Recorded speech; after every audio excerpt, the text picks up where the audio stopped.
इश्क टूटा तो इस्तिखारा किया। क्या सुनिएगा। इश्क टूटा तो इस्तिखारा किया और फिर इश्क ही दोबारा किया। इश्क टूटा तो इस्तिखारा किया और फिर इश्क ही दोबारा किया। और मैं तो महफिल से उठने वाला था, मैं तो महफिल से उठने वाला था, फिर किसी आंख ने इशारा किया। मैं तो महफिल से उठने वाला था, फिर किसी आंख ने इशारा किया। जब उसकी जिंदगी में कोई और आ गया, क्या कह, जब उसकी जिंदगी में कोई और आ गया, तब मैं भी गांव छोड़ के लाहौर आ गया।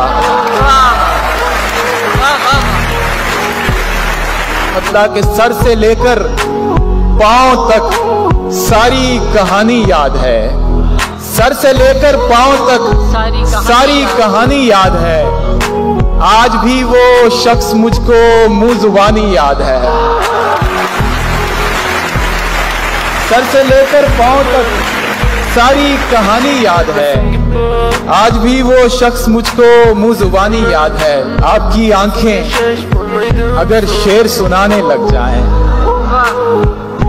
आपकी आंखें अगर शेर सुनाने लग जाएं, हम जो गजलें लिए फिरते हैं ठिकाने लग जाएं। इश्क वो इल्म रियाजी है कि जिसमें फारिस, इश्क वो इल्म रियाजी है कि जिसमें फारिस, दो से जब एक निकालें तो सिफर बचता है। इश्क वो इल्म रियाजी है कि जिसमें फारिस, दो से जब एक निकालें तो सिफर बचता है। अगरचे बज़्म में बिल्कुल सिमट के मिलता है, अगरचे बज़्म में बिल्कुल सिमट के मिलता है, मगर वो तन्हा मिले तो लिपट के मिलता है।